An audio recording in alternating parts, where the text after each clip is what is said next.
करोड़ों दर्शकों का मिल रहा साथ। एमपी की बात एमपी न्यूज के साथ। देश में सिख कौम को वो कौम माना जाता है जो कि अक्सर समाज सेवा के लिए, देश सेवा के लिए सबसे आगे खड़ी रहती है। बहादुर कौम है और कहा जाता है कि जो भी दृढ़ संकल्प वो लेते हैं उसे पूरे अपने जीवन में आत्मसात भी करते हैं और पूरा करके भी दिखाते हैं।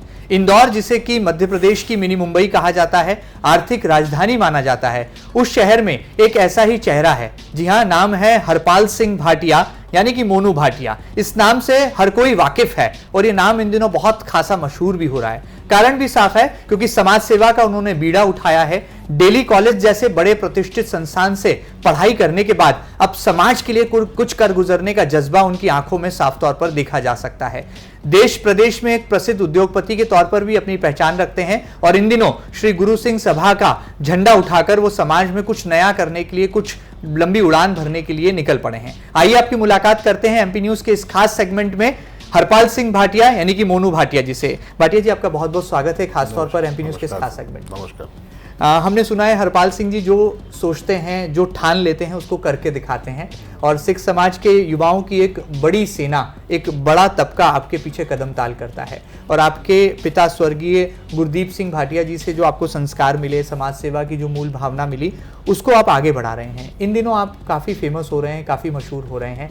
आपका विज़न जो है समाज के सामने गया है कि आप एजुकेशन को हथियार बनाकर, यानी कि शिक्षा को स्ट्रेंथ बनाकर आप आगे निकले हैं और एक बार फिर समाज का सेवा का बीड़ा उठाया है। किस तरह से आपके मन में भावना आई? देखिए सर, मेरे फादर की अचानक डेथ हुई 2 साल पहले जी। उसके पहले तक मेरे फादर तो पिछले 30 साल से समाज सेवा में रहे। ऐसा कोई अमृतसर से हमारा जत्था नहीं था, ऐसा कोई बड़ा हमारा कीर्तनकार नहीं थे जो जब भी इंदौर आते थे तो हमारे घर ही रुकते थे। जी। तो हम तो उनको शुरू से ही उनकी मैं पिछले 30 साल 35 साल से मैं देख रहा हूँ सेवा में ही हमेशा रहे वो। जी। वो बिजनेस में भी उन्होंने टाइम अपना कम दिया, बाकी वो ज़्यादातर सेवा में रहे। और हम लोग शुरू से बिजनेस में रहे। 95 कॉलेज स्कूल पास आउट करने के बाद जी।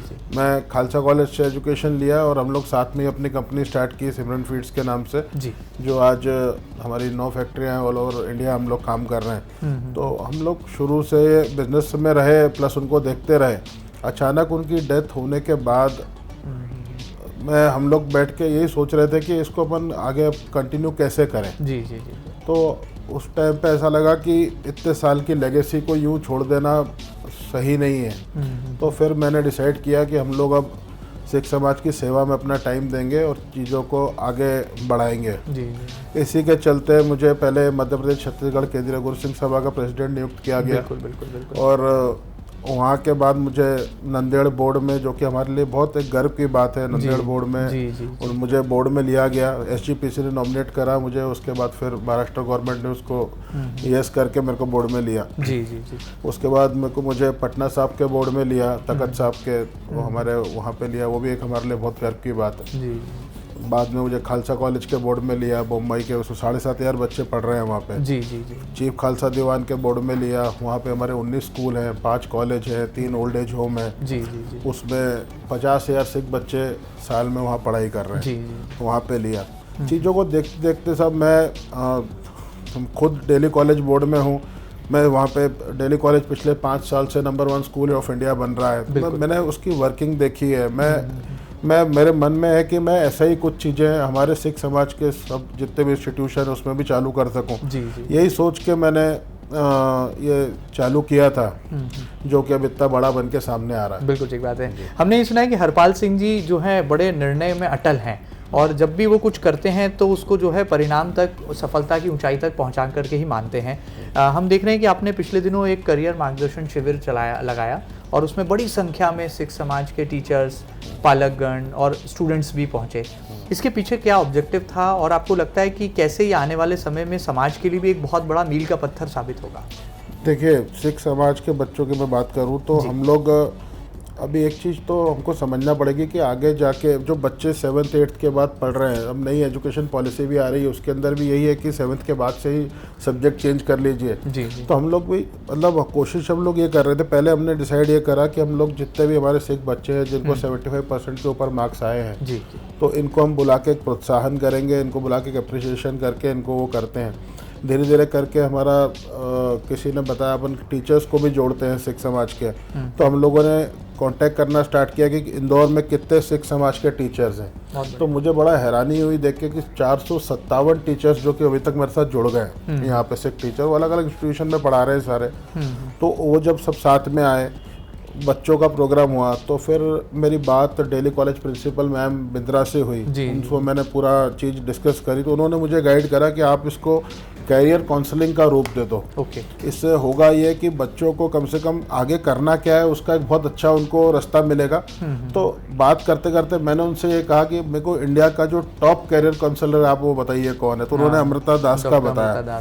तो हमने उनसे रिक्वेस्ट की, अमृता दास जी ने येस कर दी और वो साथ में अपने 10 काउंसलर लेके आए। हम लोग को पहले था कि हम लोग 200-250 बच्चे तो कम से कम हम लोग कर ही लेंगे जो कैरियर काउंसलिंग कराएंगे, लेकिन आप विश्वास करो 915 बच्चे वहाँ पे कैरियर काउंसलिंग के लिए आए जिन्होंने रजिस्टर करा बाद में। और ये अपने आप में एक ऑल ओवर वर्ल्ड रिकॉर्ड है। इतना बड़ा कम्युनिटी के अंदर कोई ऐसा प्रोग्राम नहीं हुआ जितने 915 बच्चों ने यहाँ पे पार्ट लिया। और इस तरीके से ये कैरियर काउंसलिंग सारी स्टार्ट हुई जी। अच्छा, एक सवाल और कि जब भी कोई युवा आगे कदम बढ़ाता है तो चर्चाएं भी होती हैं, कुछ लोग प्रशंसा भी करते हैं, कुछ लोग आलोचना भी करते हैं। आपके कुछ चाहने वाले कह रहे हैं कि आपको चुनाव लड़ना है, आने वाले समय में इलेक्शन ईयर है, ये विधानसभा के चुनाव है, फिर लोकसभा के चुनाव है, तो कहीं ऐसा तो नहीं हरपाल सिंह भाटिया, मोनू भाटिया जी चुनाव मैदान में उतरना चाहते हैं? इन आरोपों में कितनी सच्चाई है? नहीं, ऐसा कुछ भी नहीं है जी। मेरा कोई इंटरेस्ट नहीं है इलेक्शन में। मैं तो दोनों पार्टियां, हमारा अच्छे रिलेशन है, सब जगह अच्छे रिलेशन है। मैंने कभी किसी भी पार्टी के लिए पर्टिकुलरली कभी नहीं करा। और मेरा सिर्फ इंटरेस्ट ओनली फॉर सिख्स है। मेरे को सिर्फ सिख समाज के अंदर ही जो बेस्ट पॉसिबल मैं सेवा दे सकता हूँ मैं उतना ही करूँगा। आपके फादर की कोई ऐसी बात बताइए, क्योंकि आपने तो देखा कि उन्होंने पूरा जीवन जो है सिख समाज के उत्थान के लिए, सिख समाज के विकास के लिए, ज़रूरतमंद लोगों की मदद के लिए गुजार दिया। और आपको ऐसी कोई बात जो आपको अपील करती है और आपको इस क्षेत्र में आने के लिए, खासतौर पर इस सेवा भाव के क्षेत्र में कदम बढ़ाने के लिए प्रेरित भी करती है? मेरे फादर एक बात बोलते थे जी। वो मुझे बोलते थे हमारे अरदास होती है, सिख समाज में अरदास करते हैं। तो बोल रहे थे अरदास आप बताओ कि कौन सी कबूल होती है, कौन सी नहीं होती है। तो वो ऐसा कहते थे कि बोले आप लोगों की सेवा करो, लोगों के काम करो, और लोग जब अरदास करेंगे और उस अरदास में आपका नाम लेंगे, वो वाली अरदास सबसे पहले कबूल होती है। तो मैंने वहीं से पकड़ के मैंने जो आता है सबके काम करना स्टार्ट करे, और मेरे को मज़ा भी आता है। पहले तो ऐसा लगता था कि चलो ठीक है, लेकिन अब अच्छा लगता है। और मैंने अपने आप को थोड़ा सा बिजनेस से विड्रॉ करा। मेरे ब्रदर, मेरे बच्चे हैंडओवर सब हैंडल कर रहे हैं, तो थोड़ा मैं इस फील्ड में आके अब हमको अच्छा लगता है, ओवरऑल ठीक चल रहा है जी। हरपाल सिंह जी के बारे में हम ये भी जानना चाहेंगे, जैसे पढ़ाई तो आपने डेली कॉलेज से करी, वहाँ से मिली पढ़ाई और अपने माता पिता से मिले संस्कारों को आप आगे बढ़ा रहे हैं। आने वाले दिनों के लिए जीवन का क्या लक्ष्य आपने बनाया है? क्योंकि हमने देखा कि केंद्रीय गुरु सिंह सभा में भी आप अध्यक्ष नियुक्त किए गए, पटना साहिब में भी आप बोर्ड में हैं, नांदेड़ साहिब में भी हैं, मुंबई खालसा कॉलेज में भी हैं, और अब आने वाले दिनों में कहा जा रहा है कि इंदौर गुरु सिंह सभा में भी आपका ही एक छत्र राज होने वाला है। तो लक्ष्य क्या है? लक्ष्य ये है सर कि अगर हम लोग आते हैं तो इंदौर को हम लोग, जैसे ये क्लीनेस्ट सिटी ऑफ इंडिया है, मैं इसको best city for Sikhs in India का वो हम लोग चाहते हैं कि वो बनाएं। इसमें हम लोग जितने हमारे सब सिख हैं, इनके इंश्योरेंस प्लान्स, इनके मेडिकल टाइप्स, इनकी एजुकेशन को लेके, फ्री एजुकेशन को लेके उसके लिए वर्किंग करेंगे। और हम लोग एक मतलब आने वाले 5 साल अगर हम रहे, 3 साल 5 साल, तो आपको एक चेंज, बहुत बड़ा चेंज दिखेगा। क्योंकि हमारे जो जितने भी पुराने लीडर रहे, काम सबने करा, किसी ने गलत, रिंकू भाटिया जी थे, साथ में गांधी जी थे, इन लोगों ने भी काम अच्छा करा। इन्होंने हमारे बेटवा साहब गुरुद्वारे, ऐतिहासिक गुरुद्वारे, उसके अंदर इन्होंने काफ़ी कमरे वगैरह बनाए, दूसरी चीज़ें करी। हमारा एक इमली साहब के पास इन्होंने प्लॉट खरीदा, पूरी पार्किंग के लिए व्यवस्था कराई, सब करा, बहुत चीज़ें समाज को दी इन्होंने। लेकिन इनसे कहीं ना कहीं चूक हुई एजुकेशन के अंदर। जो हमारा गुरु नानक स्कूल था वो हमारा इतना डेवलप नहीं कर पाए, कहीं ना कहीं छूट जाता है। लेकिन मेरा जो मेन प्रायोरिटी रहेगी वो एजुकेशन ही रहेगी, और हम उसको लेके ही आगे बढ़ेंगे, उस तरीके से ही काम करेंगे। मुझे याद आ रहा है आपके फादर ने एक एकेडमी की शुरुआत भी की थी, और भगत सिंह जी के नाम से वो एकेडमी थी। उसको कैसे आप संचालित कर रहे हैं? और आने वाले दिनों में ये माना जाए कि जब आपको कमान यदि मिलती है, समाज आपको अवसर देता है, तो एकेडमी के भी दिन बदलेंगे और रंजीत सिंह कॉलेज के भी और गुरु नानक स्कूल के भी दिन बदलेंगे? नहीं, देखिए वो तो एक मेरी प्राइवेट संस्था है वो, और उसके अंदर भी हम लोग सिख बच्चों के लिए काफ़ी काम करते हैं। हमने बीच में जबलपुर में, भोपाल में, ग्वालियर में और इंदौर में टेस्ट कराए सब सिख बच्चों के। सारे गुरुद्वारों में हम लोगों ने उसको पूरा मार्केटिंग करके बच्चों को बुलाया, वहाँ पे उनके एग्जाम्स लिए। उसमें से 21 बच्चे जो थे वो सिलेक्ट हुए, जिनको अभी हम लोग यहाँ पे फ्री पढ़ा रहे हैं साथ में। हमारे 40 सिविल कोर्स है अलग अलग, तो उसमें सब जगह कोशिश करते हैं भैया हमारे 2 बच्चे 5 बच्चे कुछ भी निकल जाएं, हमारी वजह से निकल जाएं तो चलो बहुत बड़ी बात है। अच्छा, हम जब इतिहास उठाकर देखते हैं गुरु सिंह सभा का, तो आपके नाम पे तो रिकॉर्ड दर्ज है। जब पिछले चुनाव आपने लड़े तो वो तो आप रिकॉर्ड मतों से जीतते हैं, और अब अध्यक्ष के चुनाव को लेकर फिर एक बार अटकलें हैं। नहीं, मतलब आप दिल्ली कॉलेज का बोल रहे हैं? हाँ, दिल्ली कॉलेज की भी बात करूँ तो दिल्ली कॉलेज के अंदर भी मतलब मैं जिस कैटेगरी में था इस बार मुझे अच्छा उसमें सपोर्ट, लोगों ने बहुत सपोर्ट करा और बहुत अच्छा रहा वो। अब जहाँ तक अध्यक्ष का है, जी, इसमें सर अध्यक्ष अगर मैं जीत भी जाता हूँ तो उसका कोई फायदा नहीं निकलेगा। मैं तो हमेशा, रिंकू भाटिया जी ने पिछले उसमें आपके इंटरव्यू में बोला था कि अपन अगर इसमें चिट डाल लें और चिट डाल के काम कर, ये बेसिकली क्या है, आप जैसे चिट की बात करोगे तो 4 लोग आ जाएंगे, 5 आ जाएंगे, 7 आ जाएंगे, 10 आ जाएंगे। उसमें से हो सकता है कि 4 बहुत अच्छे कैलिबर के हों, कुछ हो सकता है मीडियोटिक हों, कुछ हो सकता है बिल्कुल नीचे हों, गलती से स्लिप किसी और की निकल गई तो 5 साल हमारा समाज फिर से सफ़र करेगा। तो ये चीज़ें तो पॉसिबल ही नहीं है। तो ये कोई लॉटरी नहीं हो सकता है इसके अंदर। हमें तो इसको बाय इलेक्शन प्रोसेस ही करना चाहिए। हाँ, इसमें एक चीज़ ज़रूर है सर कि जैसे हमको जो सेक्रेटरी है, जनरल सेक्रेटरी और प्रेसिडेंट, ये दोनों बहुत इम्पॉर्टेंट पोस्ट है। इन दोनों के साथ रहना बहुत इम्पॉर्टेंट है। अगर कोई एक पार्टी का जनरल सेक्रेटरी आता है, एक पार्टी का प्रेसिडेंट आता है, तो फिर वही 5 साल वैसे खींचातानी चलती है, काम हो नहीं पाते हैं। तो मेरा सजेशन है, अगर सब मानते हैं तो आप प्रेसिडेंट सेक्रेटरी का सिंगल बैलेट कर देना चाहिए। आप एज अ टीम वोट डालो। आपको अगर मेरी टीम ठीक लगती है तो आप वोट डालो, अगर आपको दूसरे की टीम ठीक लगती है दूसरे को वोट डालो, लेकिन वोट हमेशा टीम को ही डालना चाहिए। तो मेंबर एक बार चलता है कि मेंबर आप 5 कहीं से आ गए, 10 कहीं से आ गए, वो ठीक है, लेकिन सेक्रेटरी और प्रेसिडेंट अगर आपको ग्रोथ करनी है, अगर फायदा लेना है, तो वो एक ही सोच के लोग होने चाहिए। बहुत बड़ी बात बोली। गठबंधन की सरकार में जो है बर्तन बहुत बचते हैं और काम नहीं हो पाते। भाई साहब देखो, हम तो पिछले 15 साल से 20 साल से देख ही रहे कि ये सब चीज़ें हो जाती हैं, नहीं हो पाता है काम, रह जाता है, कई चीज़ें खराब हो जाती हैं। तो उसका फायदा क्या है? जब हम कर सकते हैं, हमारे को दोनों चीज़ों को करने में हमको फायदा है, हमको करना चाहिए अगर पॉसिबल है तो। मतलब हरपाल सिंह जी योद्धा हैं और युद्ध लड़ेंगे। मैं तो बिल्कुल लड़ूंगा जी, सब जनता साथ देगी, संगत देगी साथ, तो बिल्कुल अच्छा काम होगा। जी, चलिए, बहुत बड़ी बात है। और मुझे लगता है कि अपने पिता से मिले जो तमाम संस्कार, जो सीख है, उसके तहत ही जो है वो झंडा उठाकर आगे निकले हैं। और उम्मीद भी की जा सकती है कि जब नौजवान आगे आता है और समाज को एक नई दिशा और नया नेतृत्व देने की ठान लेता है, तो जरूर कुछ जो है क्रांतिकारी और कुछ नया निकल कर बाहर आता है। आगे बढ़ते हैं। हरपाल सिंह जी, आपकी बातों में मुझे बहुत सारी चीजें समझ आ रही है कि आपका फोकस एजुकेशन पर है, आपका फोकस मेडिकल फील्ड पर है और आपका फोकस एम्प्लॉयमेंट पर है। तो क्या यही आपकी स्ट्रेंथ होगी इलेक्शन मैदान में फाइट करने के लिए? ये तो होना ही चाहिए ना। आप देखो कि सबसे कोई भी संस्था चलती है, सबसे रेवेन्यू चाहिए जी। हमारे यहाँ एक्चुअली प्रॉब्लम क्या है कि हमारे यहाँ किसी को पता ही नहीं है कि हमारी संस्थाओं के रेवेन्यू क्या है। अच्छा, ना कभी किसी ने बताया और ना कभी किसी ने पूछा, दोनों चीजें हैं। मतलब ये मैं किसी पे ये नहीं कहता हूँ कि आपने कभी बताया नहीं जी। हमारी गलती भी है कि हमने कभी पूछा भी नहीं।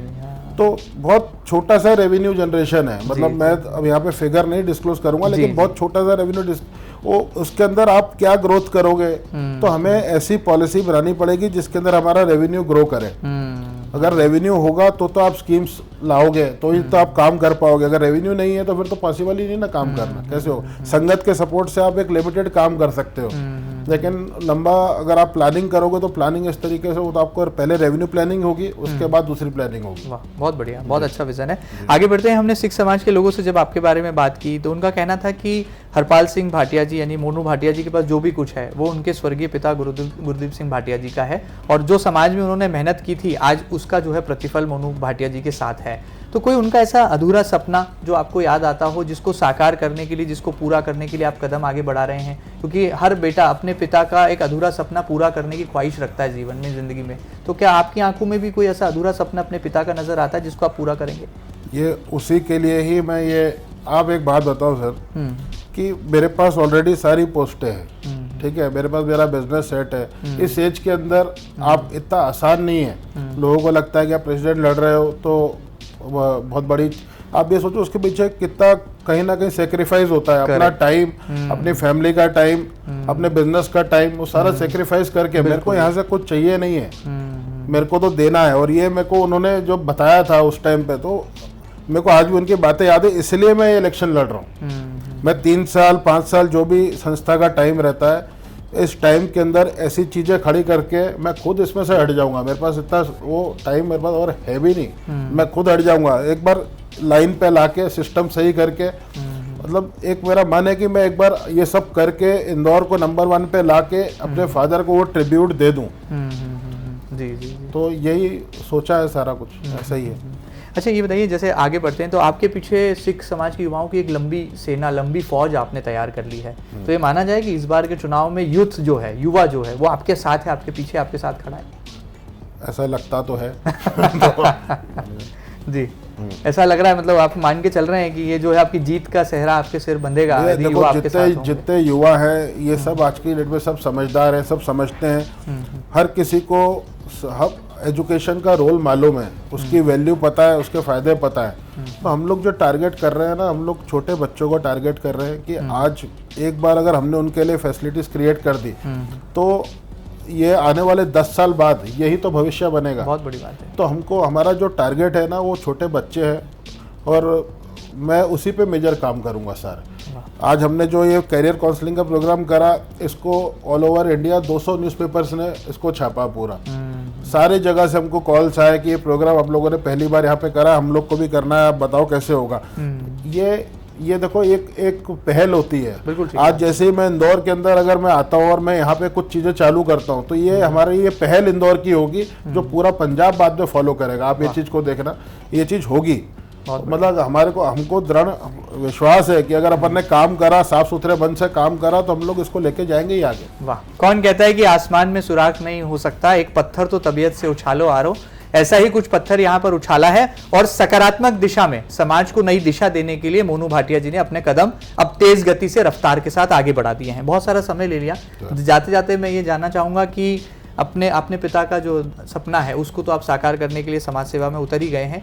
आने वाले दिनों में युवाओं के लिए क्या कुछ खास चिंता आपने रखी है? क्योंकि ये वो दौर है जहां पर प्रतियोगिता है, गलाकाट प्रतियोगिता है, आपाधापी भरा युग है, इंटरनेट सोशल मीडिया का ज़माना है, युवा भटक भी बहुत जल्दी जाता है। तो सिख समाज के युवाओं को सही दिशा में संगत से जोड़ने के लिए, गुरुद्वारे के सम्मान से जोड़ने के लिए क्या कुछ आप नया इनोवेशन भी करने वाले हैं?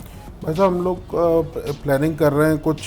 जैसे मैं आपको बताता हूँ कि हमारा गुरुद्वारा है, हम लोग उसमें प्लान कर रहे हैं कि हम लोग बेस्ट प्राइस जैसा एक यूनिट चालू करें जी। जो मतलब हम लोग सारे गुरुद्वारों में, सारे घरों में ये मैसेज करें कि हम लोग एक उसमें 10% मार्जिन रख के होलसेल रेट के ऊपर लेके आपको सबको यहाँ से सामान लेना है, ठीक है। और 2% उसके अंदर खर्चा जोड़ के आज बेस्ट प्राइस प्लस 12% रेट के ऊपर अगर हम लोग सप्लाई करते हैं, तो आज हमारे को लगता है कि अगर इसके ऐप होम डिलीवरी सिस्टम बनता है हमारा, हम लोग कुछ भी सिस्टम बनाते हैं, तो 150-200 युवाओं को हमारे वहाँ नौकरी मिल जाएगी। हम लोग ऐसे छोटे छोटे प्रोजेक्ट स्टार्ट करना चाहते हैं गुरुद्वारे के अंदर, क्योंकि गुरुद्वारा एक ऐसी जगह है जिसमें 100% बिलीफ है लोगों का, ठीक है। और सारा अकाउंट्स ऑनलाइन रहेगा, सब कुछ ऑनलाइन है। सबको पता है मैं अपना 10 दे के सामान खरीद रहा हूँ और वही पैसा आपके काम में यूज होगा, और ये सब कुछ पारदर्शिता पूरी रहेगी। मैं जिस दिन आऊंगा मैं सारे अकाउंट ऑनलाइन कर दूंगा। हमको तो आप जिसको जो देखना है देखो, जब हमको 10 रुपए लेने नहीं है तो हमको सोचना क्यों सोचना है, तो करते सब ओपन, उसमें क्या है। बहुत बड़ी बात है। चलिए, जाते थे आपके जो विरोधी हैं, आपके जो लोग हैं, वो आपको कहते हैं कि मोनू भाटिया जी को फेमस होना है, लोकप्रिय होना है, इसलिए चुनाव मैदान में आ रहे हैं। तो गुस्सा आता है जब ये आरोप आप पर लगता है? सब मेरे को तो ऑलरेडी मेरे को तखत साहब की सेवा मिली हुई है, मेरे को इतने बड़े बड़े बोर्डों में लिया हुआ है, तो मेरे को यहाँ की पोस्ट से कोई लालच नहीं, मेरे को कुछ यहाँ से कुछ मिलना नहीं है। ये तो मुझे बस एक बार मैंने मेरे फादर से कोई कमिटमेंट किया था, मेरे को उसका वो ट्रिब्यूट वापस करना है, इसलिए मैं ये सब कर रहा हूँ। आज हमारे खालसा कॉलेज है, खालसा कॉलेज को आज आप ये बताओ कि इतने साल हो गए, 22 साल हो गए खालसा कॉलेज के ऊपर इलेक्शन संगति रूप से नहीं हुआ है। आज 11-12 साल हो गए सिंह सभा पे इलेक्शन नहीं हुआ है, तो क्यों आज तक क्यों किसी ने नहीं कराया? बिल्कुल ठीक। मेरे आने के बाद ही दोनों चीजें क्यों हो रही हैं? क्योंकि मैंने उसमें इनिशिएटिव लिया, और जब हम इनिशिएटिव लेते हैं तो 100% दम से लेते हैं। आज हमने लिया तो ये दोनों इलेक्शन चालू हो गए। ऐसे ही सब ये संस्थाएं जो है, ये समाज की संस्थाएं हैं। हमारे बच्चों को अगर हम लोग यहाँ पे नहीं दे पाएंगे तो कहाँ से ग्रोथ आएगा? हमारे पास और कुछ है ही नहीं। यहाँ पे दो ही चीजें हैं, अब इसमें इसलिए जो कोशिश करेंगे कि जैसे गुरु सिंह सभा में ये हो जाए चालू, इसके बाद हमारा जो सीधा सीधा तो फोकस रहेगा वो खालसा कॉलेज के इलेक्शन पे रहेगा, उसको इलेक्शन करा के जो संगत चूज करेगी उसके हिसाब से वहाँ पे भी काम चालू होगा। उससे हमारे युवाओं को बहुत सारी चीजें नहीं मिलेंगी वहाँ पे। चलिए बड़ी बात है, निडर भी है, दबंग भी है और कुछ कर गुजरने की तमन्ना भी है, उसी का नाम है मोनू भाटिया। जाते जाते हरपाल सिंह जी, क्या संदेश होगा एमपी न्यूज के दर्शकों को भी, सिख समाज को भी और सिख समाज के युवाओं को भी, जिनको आपसे आस है कि यदि आप आते हैं और नेतृत्व करते हैं तो कुछ उनका भी जो है यहाँ पर फायदा और सिख समाज में होने का उन्हें भी गर्व महसूस होगा? मैं बस संगत से विनती करता हूँ कि आप बहुत सोच समझ के वोट डालें। ये बहुत मुश्किल डगर है जिस पर हम लोग चल रहे हैं, आसान नहीं है। आप लोग सोच के वोट डालो, जिसको भी डालो एज ए टीम डालो, पूरी टीम को वोट करो, क्योंकि अगर पूरी टीम आएगी, किसी की भी टीम आए वो पूरी आएगी तो ही संगत का बेनिफिट होगा, और नहीं होगी तो वापस ऐसे ही जैसे 5 साल निकल गए, 10 साल निकल गए, फिर आगे का टाइम निकलेगा। तो ये बहुत इंपॉर्टेंट है। सारा मैंने जो मैं कर सकता था, मैंने जो प्लेटफॉर्म तैयार कर सकता था, मैंने करके दे दिया। अब संगत के हाथ में जो उनकी इच्छा हो वैसा करें। वाह, चलिए बड़ी बात है। नाम भी हरपाल है, इसलिए हर पल समाज को देने का उन्होंने ठान लिया है। और देखना बहुत दिलचस्प और लाजमी होगा कि आने वाले दिनों में जब वो जनता के बीच यानी कि सिख समाज के बीच, युवाओं के बीच जाएंगे और नेतृत्व के लिए अपना नाम, अपना चेहरा आगे करेंगे, तो क्या कुछ यहाँ पर कमाल समाज दिखाता है। और बड़ी बात यह भी है कि कहा जाता है कि हमारी भारतीय सेना में, इंडियन आर्मी में सबसे अलग ओहदा और सबसे बड़ा सम्मान यदि किसी रेजिमेंट को दिया जाता है तो वो सिख रेजिमेंट को दिया जाता है। और कुछ ऐसे ही जज्बे और जुनून के साथ अपनी रेजिमेंट को तैयार करके यानी कि अपने फतेह पैनल के साथ सिख समाज का झंडा उठाकर आगे बढ़ने वाले हैं हरपाल सिंह भाटिया। देखना होगा कि आने वाले दिनों में गुरु सिंह सभा के चुनाव किस मोड़ पर जाते हैं और किन मुद्दों के साथ सही मायनों में समाज का सही विकास हो पाता है। एमपी न्यूज के इस खास सेगमेंट में फिलहाल इतना ही। खास बातचीत आपको कैसी लगी हमें जरूर बताइएगा और ताजा तरीन खबरों के लिए लगातार बने रहिएगा आपके अपने न्यूज चैनल एमपी न्यूज के साथ। फिलहाल दीजिए इजाजत, नमस्कार।